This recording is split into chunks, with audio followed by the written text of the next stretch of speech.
स्वागत है आपका अपने यूट्यूब चैनल गोयल मैट्रिक्स पर। चैनल पर पहली बार आए हैं सब्सक्राइब कर लीजिएगा, साथ ही बेल आइकन को प्रेस जरूर करिएगा जिससे नोटिफिकेशन आपके पास समय से पहुंच जाए। तो आज की जो वीडियो है इसमें आपके रहेंगे कॉम्प्लेक्स एनालिसिस के 15 क्वेश्चन एंड ये जो 15 क्वेश्चन है ये आपके नोट से लिए गए हैं। नोट्स के लिए आप डिस्क्रिप्शन बॉक्स को चेक कर लीजिएगा।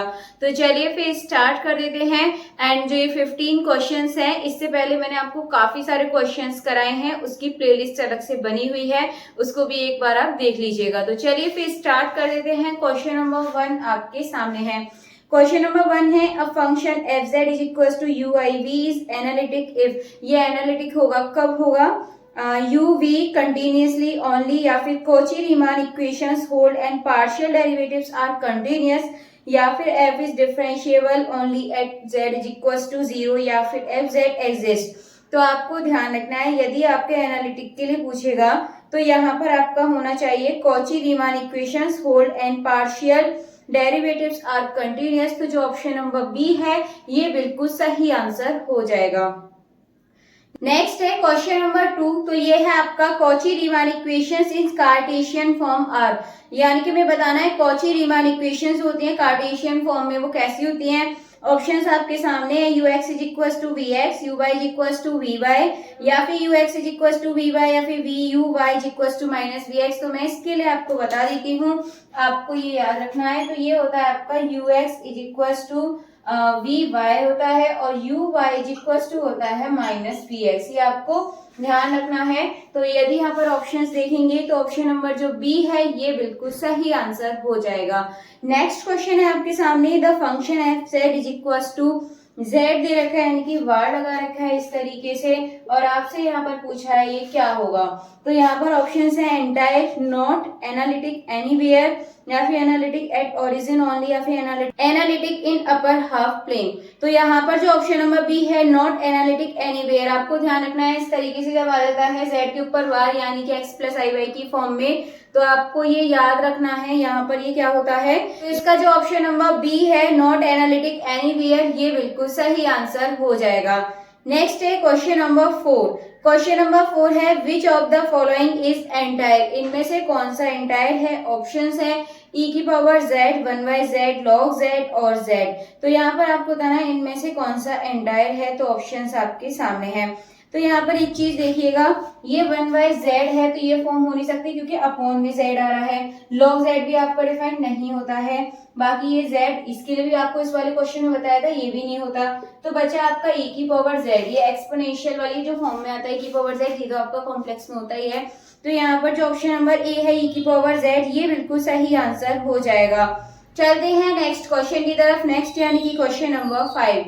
ये है आपका if F Z is equal to U plus I B is analytic, यदि F Z is equal to U plus I B analytic है देन आपको बताना है U V satisfy Laplace equation, या फिर U is equal to V, या फिर U is equal to minus V, या फिर U is equal to real Z. तो आपको यहाँ पर ध्यान रखना है, अगर आपको यहाँ पे u प्लस आई बी है और ये एनालिटिक है देन आपका ये u और v सेटिस्फाई करेंगे लाप्लास इक्वेशन को। तो जो ऑप्शन नंबर ए है ये बिल्कुल सही आंसर हो जाएगा। नेक्स्ट है क्वेश्चन नंबर 6। क्वेश्चन नंबर 6 है a function analytic in entire complex plane is called, यानी कि फंक्शन एनालिटिक है इन एंटायर कॉम्प्लेक्स में तो उसे क्या बोलेंगे, मेरोमॉर्फिक, या फिर बाउंडेड, या फिर एंटायर, या फिर holo morphing only in unit disc. तो आपको इसके लिए ध्यान रखना है जो क्वेश्चन नंबर 6 है इसका जो ऑप्शन नंबर सी है ये बिल्कुल सही आंसर हो जाएगा एंटायर, यानी कि एक फंक्शन एनालिटिक है इन एंटायर कॉम्प्लेक्स में तो उसे एंटायर बोलते हैं। तो जो ऑप्शन नंबर सी है एंटायर बिल्कुल सही आंसर हो जाएगा। नेक्स्ट है क्वेश्चन नंबर 7। ये है आपका which function has a pole at z is equal to 0, आपको बताना है इनमें से कौन सा z इज इक्वल टू 0 पर पोल होगा। ठीक है, तो आपके सामने ऑप्शंस हैं। तो यहाँ पर देखिए 0 के लिए बताना है, तो देखिए बाकी सभी तो कुछ है ही नहीं। एक 1/z आपका कैसा है, आपका डिनोमिनेटर दे रखा और इसके इक्वल हम 0 रखते हैं, यानी कि यहाँ पर ये आपका एनालिटिक होगा इस पे फंक्शन। तो ये तो आपका आसान था, यानी कि पोल पूछेंगे pole at z is equal to 0, तो ये है आपका ऑप्शन नंबर सी 1/z बिल्कुल सही आंसर हो जाएगा। नेक्स्ट देखते हैं क्वेश्चन नंबर 8। ये है आपका order of pole of 1 minus z minus 2 की पावर 3 आपको बताना है इसमें क्या होगा, ऑर्डर ऑफ पोल बताना है। देखिए पोल कैसे निकालते हैं, ऑर्डर कैसे निकालते हैं, दोनों चीज आप एक साथ देख लीजिएगा। तो ये आपके सामने 1/z - 2 की पावर 3। अब यहाँ पे आपको देखना है जो डिनोमिनेटर दे रखा है इसके इक्वल हम क्या रखेंगे, 0 रखेंगे। तो यहाँ पर तुम्हें पता चल गया जो पोल है वो कितना है, z = 2 पर है। बाकी ऑर्डर बताना है तो हम इसकी पावर देख लेंगे, हाईएस्ट पावर कितनी है, तो इसकी पावर कितनी है, 3। तो ऑप्शन कौन सा सही हो जाएगा, जिसमें भी आपका 3 आ रहा है, यानी कि जो ऑप्शन नंबर सी है ये बिल्कुल सही आंसर हो जाएगा। चलिए बढ़ते हैं नेक्स्ट क्वेश्चन की तरफ। नेक्स्ट यानी कि क्वेश्चन नंबर 9, ये है आपका the function f(z) = log z has. यदि आपको एक फंक्शन दे रखा है f(z) = log z, तो उसके पास क्या होगा, रिमूवल सिंगुलरिटी होगी, या फिर एसेंशियल सिंगुलरिटी, या फिर ब्रांच पॉइंट, या फिर पोल एट ओरिजिन। तो आपको इसके लिए ध्यान रखना है, यदि लॉग में दे रखा है आपका तो इसमें ब्रांच पॉइंट होगा। तो जो ऑप्शन नंबर सी है ये बिल्कुल सही आंसर हो जाएगा। नेक्स्ट है क्वेश्चन नंबर 10। क्वेश्चन नंबर 10 है which function is not analytic in any domain, यानी कि इनमें से कौन सा फंक्शन एनालिटिक नहीं होगा किसी भी डोमेन में। तो एक है आपका z², एक है आपका mod z² e⁻z sin z। देखिए z² होता है पॉलिनोमियल है, mod ये आपको ध्यान रखना है, जो मॉड में होते हैं वो एनालिटिक नहीं होते हैं। तो जो ऑप्शन नंबर बी है ये इसका सही आंसर हो जाएगा, यानी कि क्वेश्चन नंबर 10 का ऑप्शन नंबर बी बिल्कुल करेक्ट आंसर है। नेक्स्ट है क्वेश्चन नंबर 11। क्वेश्चन नंबर 11 है the Cauchy integral formula is applicable to. जो कॉची इंटीग्रल फॉर्मूला होता है वो किसके लिए एप्लीकेबल होता है, ये आपको इसमें बताना है। ऑप्शन है कंटिन्यूअस फंक्शंस ओनली, या फिर analytic functions inside a close counter, या फिर नॉन डिफरेंशिएबल फंक्शंस, या फिर real valued functions only.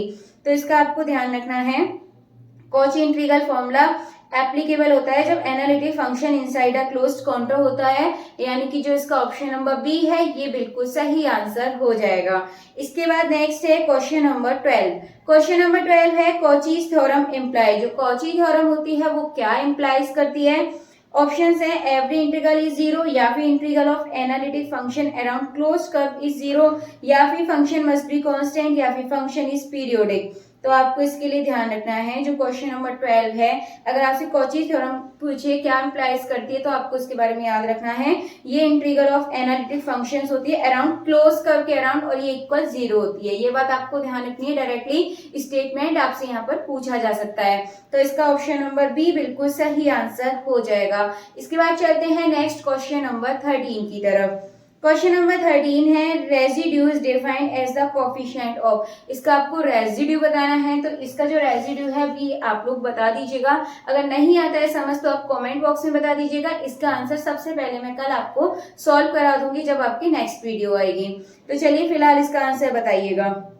Next है क्वेश्चन नंबर 14। ये है आपका if function has essential singularity at z = a, यानी किसी फंक्शन में एसेंशियल सिंगुलरिटी है z = a पर, तो ऑप्शन है लिमिट एग्जिस्ट होगी, या फिर लिमिट डज नॉट एग्जिस्ट, या फिर वैल्यू इज फाइनाइट, या फिर इट इज रिमूवल। तो आपको इसके लिए ध्यान रखना है, जो ऑप्शन नंबर बी है यानी कि limit does not exist, limit exist नहीं करेगी। तो जो ऑप्शन नंबर बी है ये बिल्कुल सही आंसर हो जाएगा। नेक्स्ट है क्वेश्चन नंबर 15। क्वेश्चन नंबर 15 है residue at simple pole is found by. जो रेजिड्यू होता है सिंपल पोल वो कैसे फाउंड करते हैं, डिफरेंशिएटिंग ट्वाइस, या फिर यूजिंग एल हॉस्पिटल रूल, या फिर लिमिट z - a fz, या फिर डिवाइडिंग न्यूमरेटर बाय डिनोमिनेटर। तो आपको ध्यान रखना है हम कैसे यहाँ पर रेजिड्यू फाइंड मतलब पोल फाइंड करते हैं, रेजिड्यू निकालते हैं। यहाँ पर limit z tends to a z - a fz करके, और ये मैंने क्वेश्चंस आपको पहले करा भी रखे हैं और आपको इसका तरीका भी पूछा जा सकता है। फिलहाल इसका जो ऑप्शन नंबर सी है ये बिल्कुल सही आंसर हो जाएगा। तो चलिए आज के जो टोटल आपके 15 क्वेश्चंस हैं ये आपके हो चुके हैं। आई होप क्वेश्चंस आपको अच्छे लगे होंगे, एंड ऐसे ही क्वेश्चंस के लिए आप वीडियो को देखिएगा एंड इनको शेयर कर दीजिएगा। बाकी आपको लाइक तो करनी ही है, एंड ये इन क्वेश्चंस को देखने के लिए आप नोट्स को भी परचेस कर सकते हैं। नोट्स की लिंक आपको डिस्क्रिप्शन बॉक्स में मिल जाएगी। बाकी चलते हैं, मिलेंगे हमारी नेक्स्ट वीडियो में आगे के क्वेश्चंस के साथ। तब तक के लिए आप ज्यादा से ज्यादा वीडियो को लाइक कमेंट शेयर कर दीजिएगा।